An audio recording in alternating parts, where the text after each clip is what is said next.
Um, hi, everybody. Hello. Hi, I'm Dan. Did everybody get enough pizza and beers? There's more, too. I'm Dan from 4MS Company, and I just came here from Portland. And I'm going to present some of our new modules. Briefly, I'm just going to wing it, and then if people have questions or want to ask about any of the modules or how you use them, or want me to demonstrate some sort of thing you've heard that could be done or don't know if can be done, I'd be happy to do that. Maybe I'll make some sounds you might consider a performance at some point. Okay, so, but yeah, just want to keep this free form. So, I think you can see on the camera here, our latest module is the DLD, and that's the dual looping delay. We just came out with it this year. It's been super fun. I've been working on it for a year in collaboration with Gary Hall, who's formerly worked with Lexicon, doing their PCM series of delays. So that's back in the 80s. So he goes back to like kind of the history of delays, which he brings to the table. And you know, I've used some of the modern hardware, so it's real crystal clear sounding, real high quality, high fidelity, and very, very low latency, very, very tight timing. So anyways, I think the dual looping delay is a very complex instrument, and yet it also can do very simple things. But because of that, sometimes you have to maybe read the manual or really get a good tutorial to figure out how to do just even the simple things. So I'm going to run through a few of those for you. Let's see if we have sound here. Okay. Okay. So, okay, I don't know if we can see very well, but you're just going to take my word for it. I have a sampler here, and it's running into the delay here. Oh, cool. Thank you. So the DLD has two channels. If you plug into one channel on one side, on the left side, channel 1 or input A, it automatically goes to both channels. And that's a cool thing, because what you get is one signal in, and it splits instantly into two separate delays which have different timing to them. So you have kind of like multi-tap, sort of, but it's not that, it's parallel taps. Then you can take the outputs separately and pan it, or you can take them from one and it automatically mixes back to mono. So let's hear that. I'm just tapping. Can we hear it? Let's see. Oh, my level's down. There.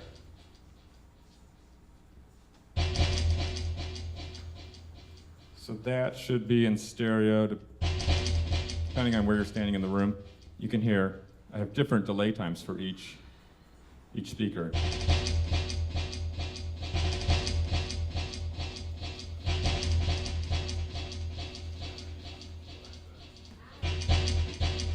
So with feedback set to like 75% or something, it works like a lot of delays or echoes you may have used. It just kind of you make a sound and it echoes and fades out. If you have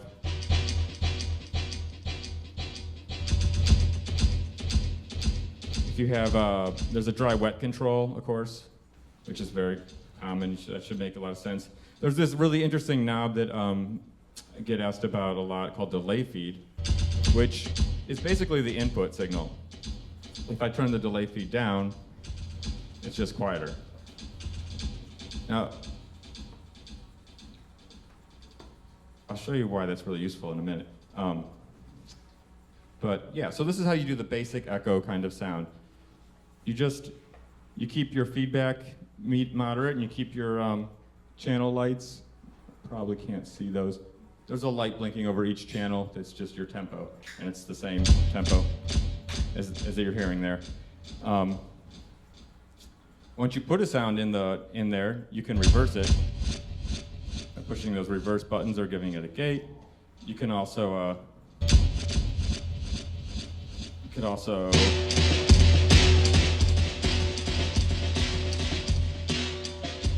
you can hold a loop in there.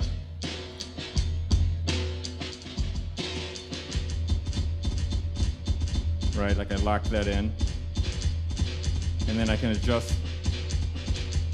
the size of my loops in real time.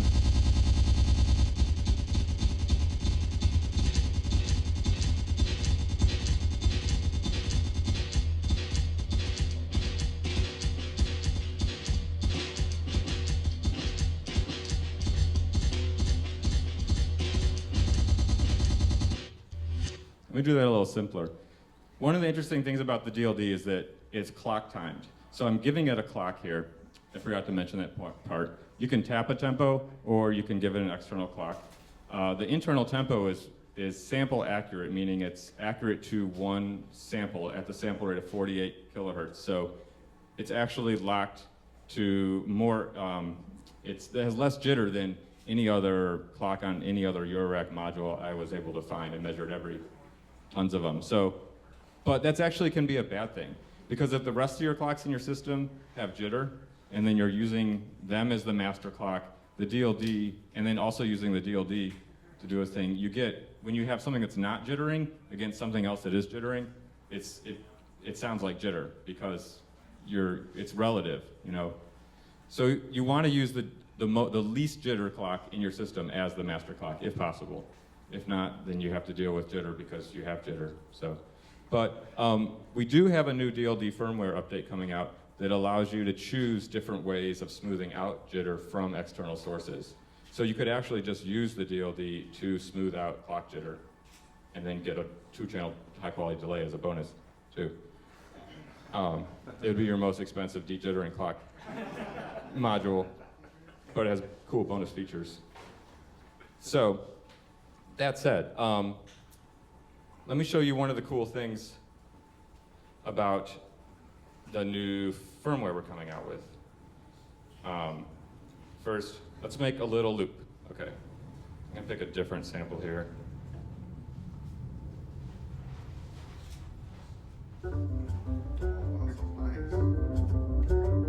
Okay, that's cool. Okay, we're just gonna do one channel. Keep it simpler. Actually, I'm gonna do a different sample. One with vocals is nice.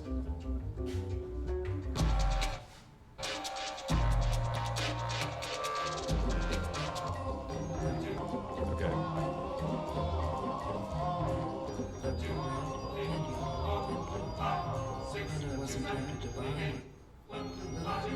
Okay. This is a Philip Glass piece. I'm just playing it into the delay. Now I'm going to hit the hold button to loop this. Here I have a loop. Okay, the input is stopped playing. I've unplugged it. It's just looping in memory. Okay, now if I turn the time knob, I can change the loop size.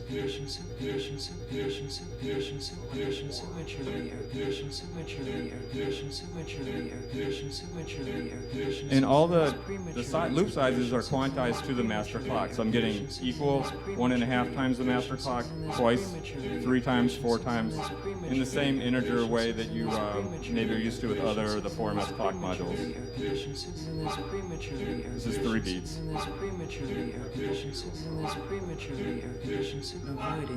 Or 8 beats here. Okay, so this is the main thing of the DLD, not in the new firmware. The cool thing you can do is there's a reverse button you can hit, okay?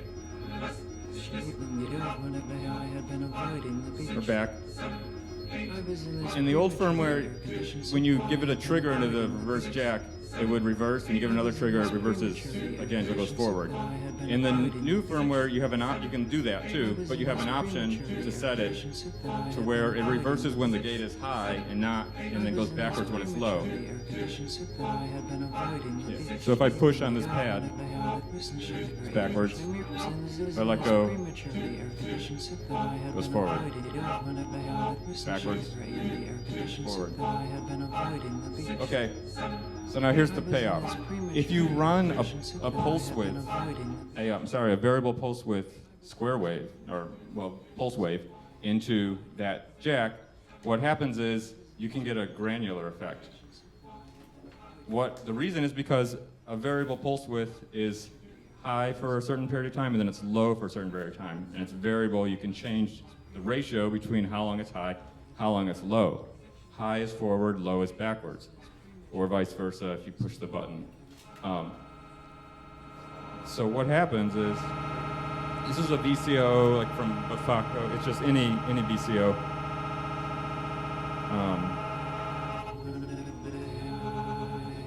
If you go,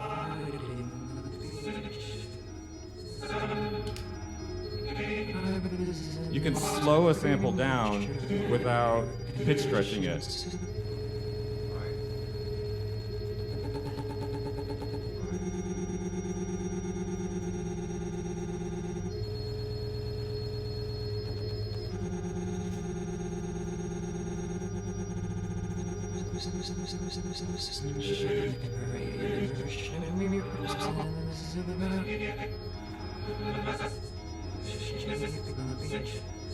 You can do this with the QCD expander too. Let me try that.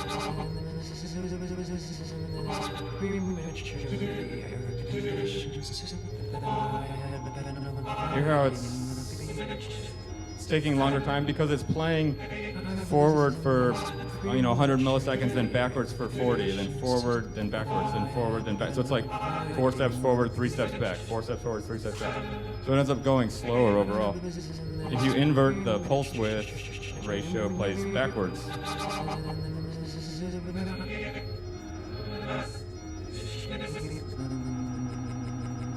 Or you can just hover around a sample. It's a very even pulse width.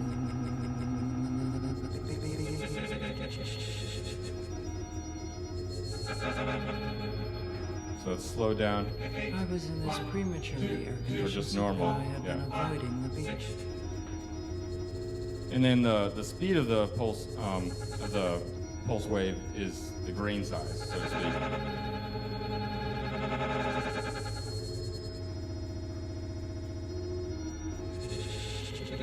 So yeah.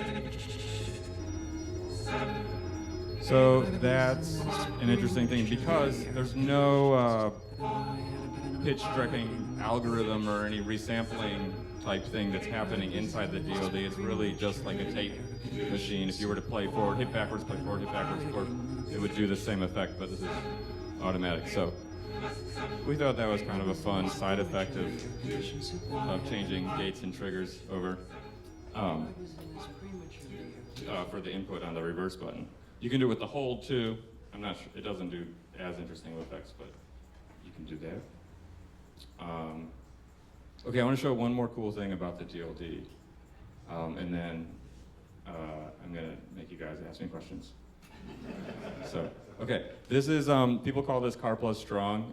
It's also when CAR plus and strong wrote their paper, it was called resonant delays, but they really quantified it into mathematical terms, etc. So, which is cool and very useful. I didn't read their paper even, and it doesn't matter. I mean, they were really discovering a thing.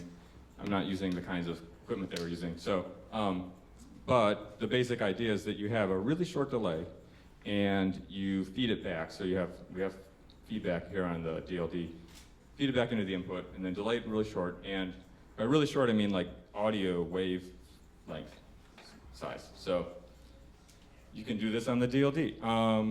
The best way is to clock it with a VCO. Again, here I have this regular square wave VCO here. I'm gonna clock.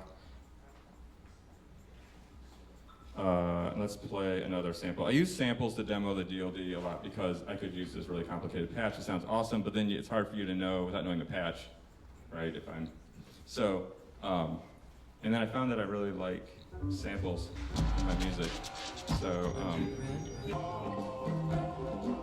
okay, this is fine.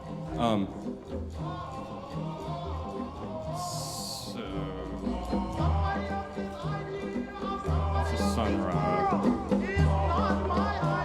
If we turn up the feedback a little bit.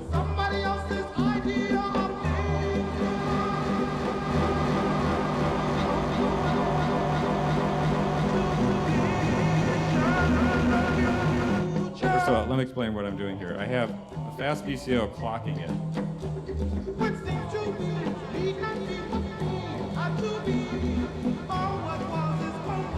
So it's just kind of echoey. And if I speed it up,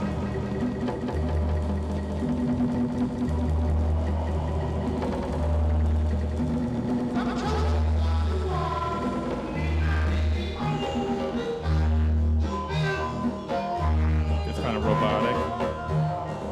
And actually, I'm going to speed it up more.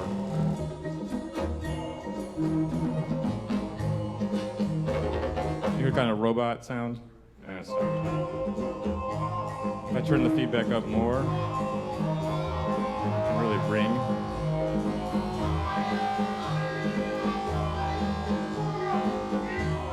Then when you change the delay time,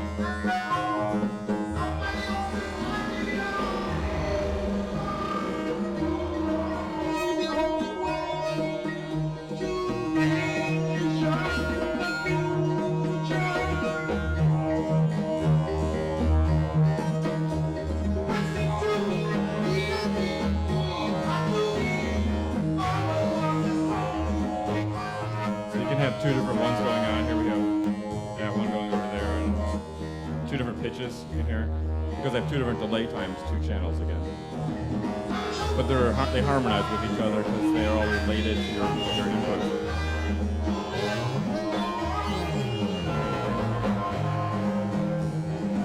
Yeah. Okay, so that's resonant delays or Karplus strong type effects, which is another cool thing you can do with delays that don't have a lot of noise in the feedback loop.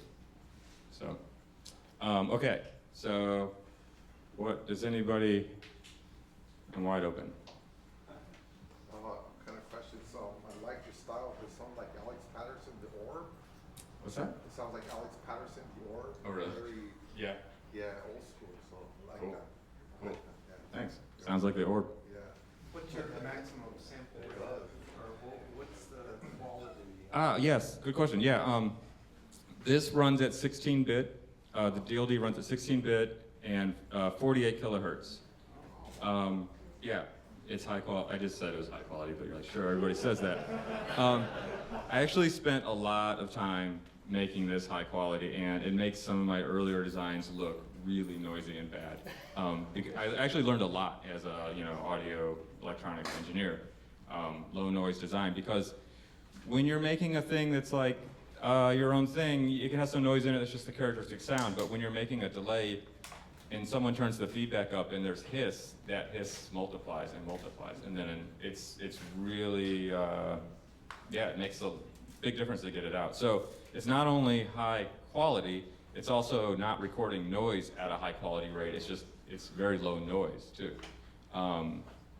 And it's, again, I tested every other delay, and I'm not knocking any other stuff, everybody does it differently, but we do the test where we turn up our speakers max, we turn up our mixer max.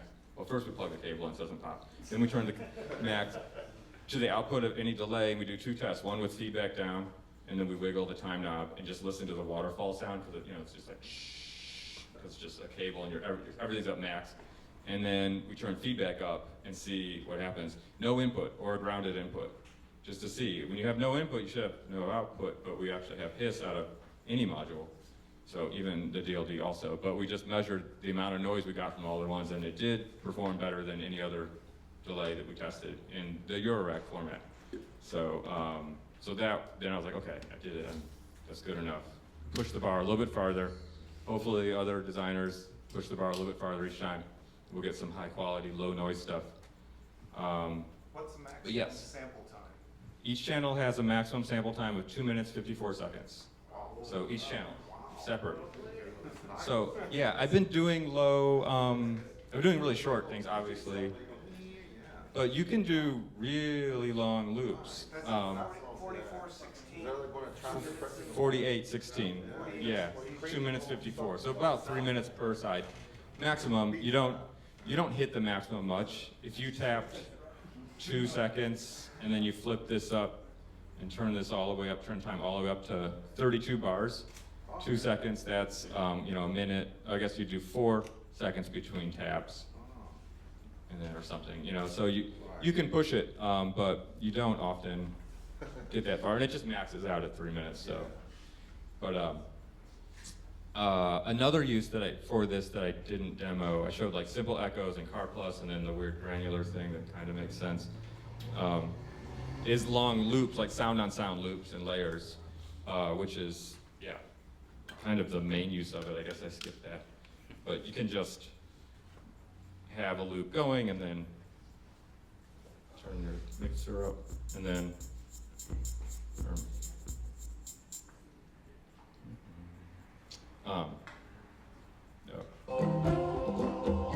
so you could put sounds in here. I'll just do it real quick. Oh, I know. I'll save that for my performance.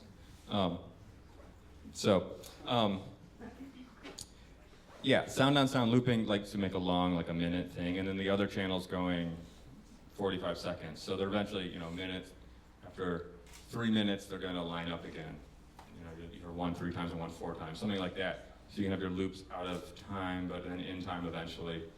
Real long loops. Then you can change the size of your loops and it doesn't stretch them in pitch or anything, it just takes different windows, changes the start and stop point. Which is nice because if your things are harmonizing with each other, it's not stretching it and it's not adding noise by resampling and things like that. So, yes. Oh, quick question, like, how much does something like that run, like, the price? Well, like this whole thing, I don't know. I work at the factory, so I get a good deal. So, yeah. So Dan, just to be clear, 48:16, 2 discrete memories, 2 minutes and 44 seconds. 254, yeah. Each side, separate audio portions, yeah. In the version 5 firmware, we probably will, maybe in version 6, add a 24-bit option, which would make your delay time less. And I think that would only be useful if you were recording like directly from an iPhone or something with a real low level. Because if you have like a 1 or 2 volt peak to peak versus a modular level, you're utilizing such a small number of bits of the signal, so it would sound better. Or boost your signal like you should. Okay. Yeah. Available at? Oh yeah. We started shipping them in July, or June or something. Yeah, this summer. So we've finally managed to keep stock like last week. So yeah. What's the width on the DLD? The width, it's the module size is 20 HP. Okay. Yeah, and it sells for $415. Is that right? I think so. Sounds right. Sure. I'll say anything. Yeah. Yeah. So in the latest firmware, you've added that like jitter kind of control, Mhm. and then being able to clock it to like VCO. The hitting the clock with the VCO was in all the Version 4 is the one that ships now, and version 4 is the one you can download from our site. Version 5 is being beta tested right now. It adds the dejittering thing. Yeah. It adds the dejittering clock algorithms, so you can work with really even using like the Volca beats. The little it's like AA batteries. It's super fun, but it's not a precision clock source. But sometimes you want to use its clock because you're making a jam and you want to use that. So running that into the DLD, there's like a clock mode that works really well with that kind of jitter, where you have every once in a while one of the clocks is just like off.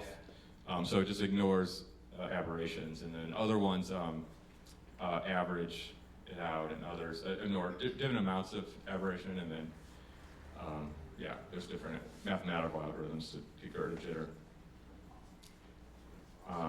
And then the other thing is that granular slowing down without pitch shifting effect by using triggers for the reverse and hold. Yeah, instead of triggers or versus gates, you can select. Yeah. Dan, you mentioned there's no pitch shifting. Do you have any control over pitch shifting display module? No pitch shifting. Nope. Like even if you wanted. No. This is an open source project, too. I haven't cleaned up my code enough to post it yet, but it's there. It'll be there. If anyone really wants to see it, I can share. It has the hardware. It has the capability if someone wanted to code that in. This was a big debate, but we finally decided not to do that because there's a lot of delays out there that can't do that. And it does present, you either lose fidelity or you do actual sample rate modulation, which is a big, has a lot of nightmares associated with it in terms of filtering for DACs and ADCs and things like that. But we did include the hardware on here to do hardware sample rate modulation. We just don't use it in the DLD. It's like a little chip, just a little chip on there that you could hack into and do that and then figure out your own code and deal with the noise. But we decided that like if you're gonna do pitch shifting, you're gonna want a pitch knob and not make it some like button hold press of like a time knob or something. And then that just made the thing bigger and bigger and bigger, and then we thought this is a separate thing. So the sampler will have pitch shifting. Other delays that you can get, tons of little guys that and stuff. So you need that. You mentioned sampler. Is that a new module you're also shipping? Sampler. It's not shipping, not new. It's still prototype. That word there says prototype.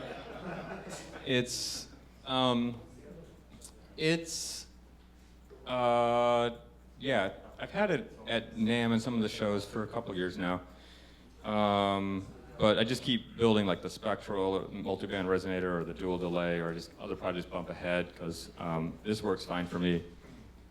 So I have less incentive to make a real one. But yeah, I think its turn is going to be, I think we should see it maybe this year or 2017. Is the delay memory volatile? Yeah. Power off to delay it's gone. But the sampler, on the other hand, saves. It's non-volatile. It's an SD-RAM or a SD card, micro SD card. In the back, I may have it in the front. To be determined.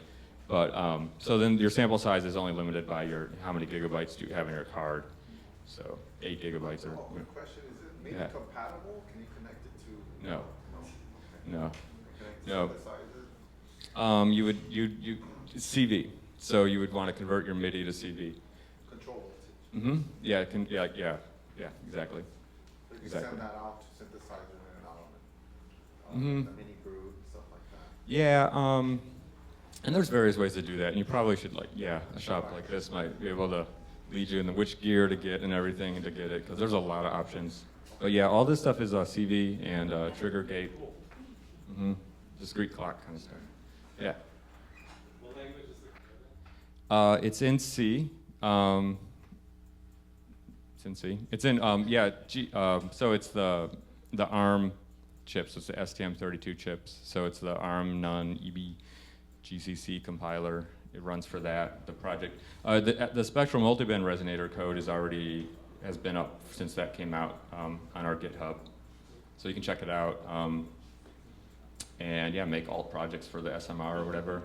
It has audio bootloader, so you can compile it as a WAV file and just play it into the audio, and you don't have to buy a programmer or anything like that. You just need a computer with free software tools you can download. So if you're a hardware hacker type, or actually if you're the software hacker type, you can hack some hardware with this.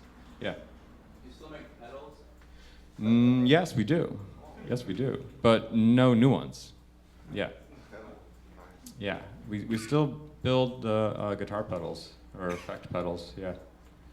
But I haven't worked on any new ones in a while. Just the synth stuff is a lot more, exciting. You still have the H teeth and stuff?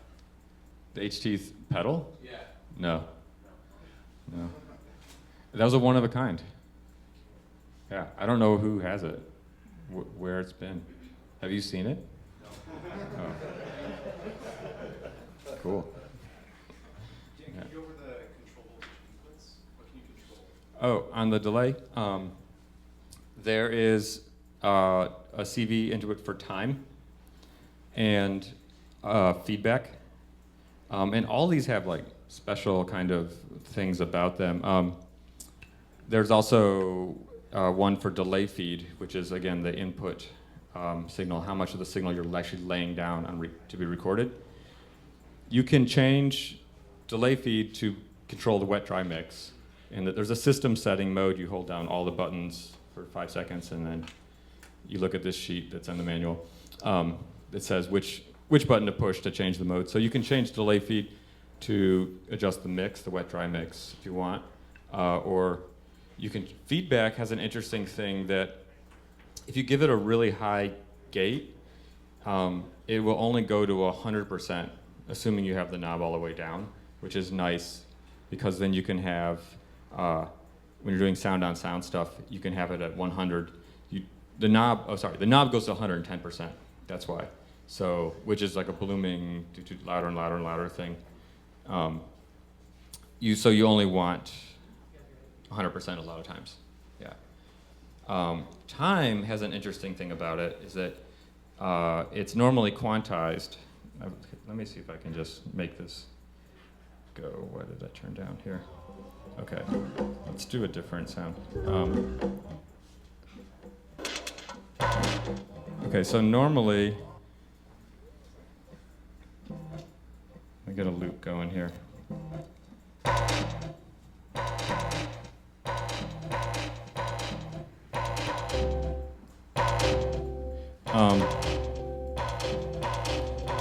Normally, time just changes your loop size. And then, if you want to precisely set a loop size, you can hold down the hold button and change the time, and it unquantizes it so that you're just changing it like little section by section, like just micro amounts, rather than like whole bar amounts. When you do that, the time CV jack turns into a 1 volt per octave jack. So, which is useful for this one.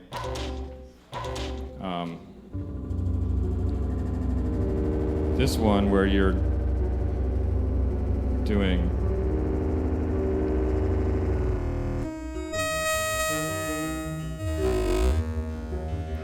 so normally this is quantized.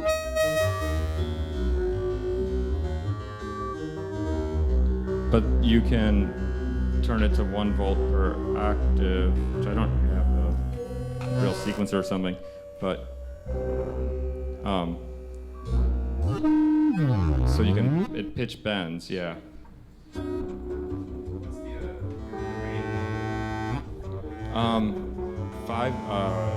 5 volts up, yeah, so 5 octaves. But you get, if you go negative, it stops being 1 volt per octave. Not sure why I did that, but it's a linear, it's not an exponential relationship. Yeah, but I could change that in the code. I don't remember why I did that. Has never come up for anybody who's ever emailed me about that. So, what? Yeah, my negative sequence is not. My negative voltage sequence is not tracking properly. So you can do granular synthesis. Well, yeah. I mean, it kind of depends on what you mean by that. Okay. Because, I mean, in the true sense of like the Curtis Rhodes, like micro, like that is kind of more what I was doing with the reverse, where I'm taking a little bit and I'm looping it around. But then it doesn't have a randomization thing, so which is a big part of a lot of granular. So, so what I was doing, the first thing was. Just doing a fixed size. I would have to randomize my clock to get that to like. Point. You know why Here. he's leaving the car with you. Yes. Okay. Point. Loop that. You know why he's leaving.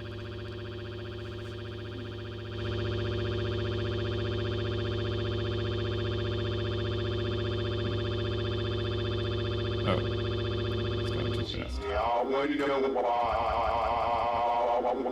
So this is actually granular with really huge grains, but you can kind of, this is sort of an effect. But you'd have to randomize this clock speed to get that sort of more sweep through thing, yeah. With a 1 volt per octave control and that, yeah. It's not gonna, it's a different kind of granular, you know, I think, I don't know what I would use. So, yeah, yeah, so. Anything else? Doesn't have to be about the delay, but that's the new thing. Next month or something else? Yeah, this year, well, this year we're working on, we have the sampler, which is simple playback sampler. We want it to be real clean and pure. And then also a thing that we're code naming the multi-tap delay, but it's a pun because it's not a multi-tap delay like you're thinking. It has a tap pad on it, like this SynthWorks FSR. It's an FSR pad. So force sensing resistor, which is a true pressure sensing pad, unlike the copper pad, like touch pads, like on the old Surges, TKBs, which is more capacitance or surface area of your skin, really. This is actually velocity sensitive, truly. Nicely, anyways, okay. Has a nice pad on it. And when you tap the pad, you're tapping the velocity sensitive delay taps. You're tapping your delay pattern, dot, dot, dot, dot, dot, dot, dot, dot, dot. That'll be your, the velocity of your delay, the echoes, so to speak. You can assign that velocity to the amplitude of the echo, so the loudness, or to the low pass filter opening or a band pass filter, for instance.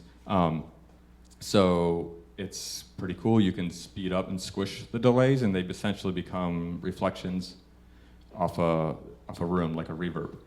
And the amount of velocity can be related to the amount of reflection or the dampening coming off the surfaces of a room. So, so it can do a lot of cool sounds. It can do pitch shifting. It can do more of like the bendy stretching delay things that those kind of delays can do.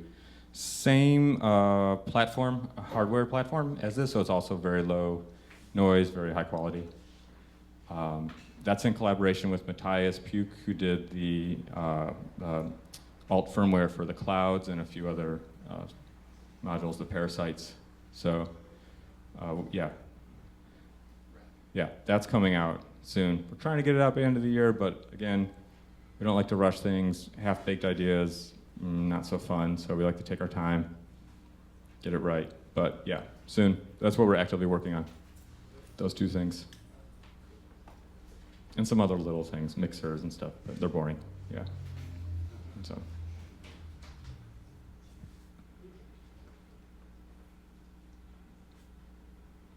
Anything? Can you show us a couple cool techniques with the SMR? SMR, sure. Yeah. We can do that vocoding thing. Everyone's always trying to show. Oh yeah, I could just move right from that. How about I start showing that and work it into some kind of music thing or something as we go along. One thing you can do with the Spectral Multiband Resonator is it's 6 bandpass filters, and you can use it to do a kind of vocoding effect. It's technically vocoding, but with 3 bands. It doesn't quite hit it, but you can do it. And I have some vocal samples here, so you can see what happens.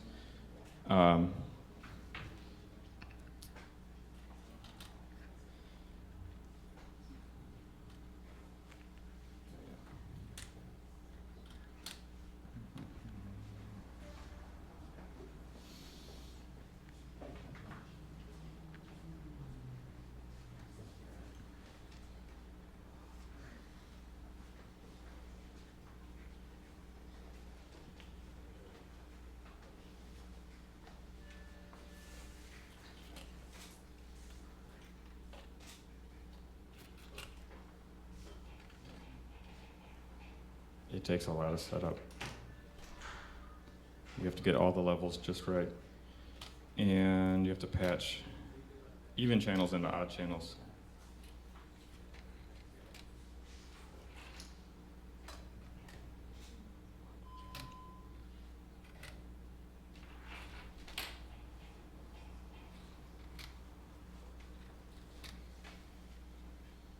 And we want to listen.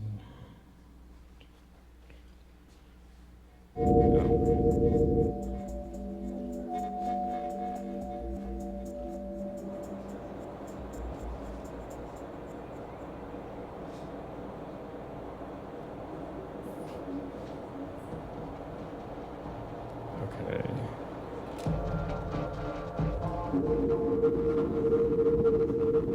Oh, that's the sound of the gravity wave that was discovered. This right here, being run through a bandpass filter. But I'll play you something you might recognize. You know why. Okay. Yeah. So to vocode, you need like a square wave VCO or something harsh, a saw maybe. So get ready.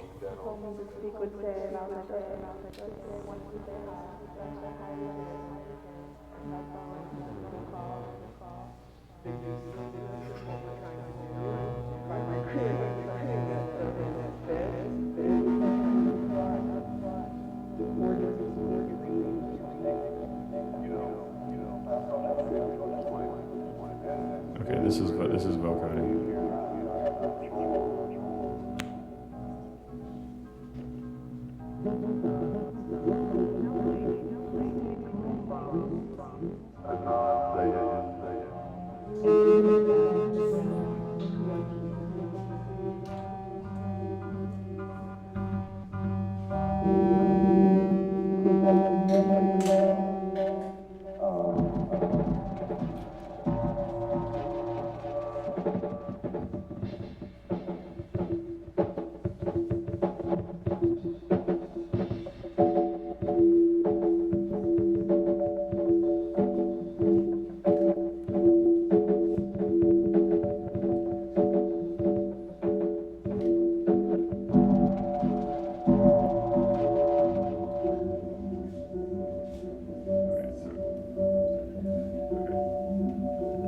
That wasn't actually vocoding, I'm sorry.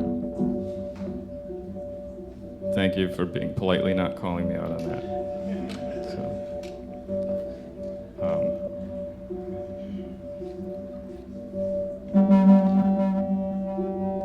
Okay, so we have a... I feel like I really want a vocal sample to do this. There we go.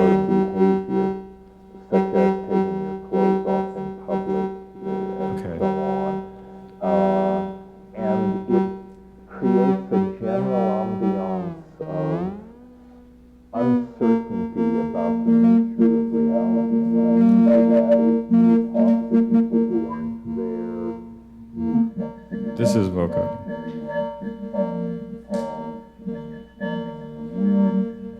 Okay, can you hear it? It's kind of robot voice. Okay, I'll shut up now. But some Aboriginal native traditions have managed to tame this, at least in the shamanic context. I guess in this matter, I'm trying to explain I guess in this matter, I'm trying to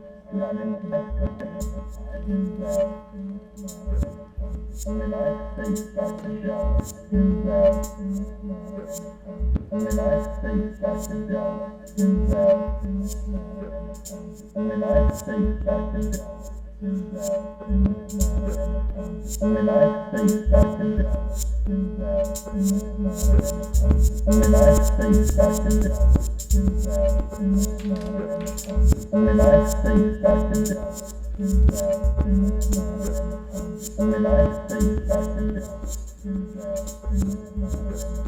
when I say psychedelic, when I say psychedelic, when I say psychedelic,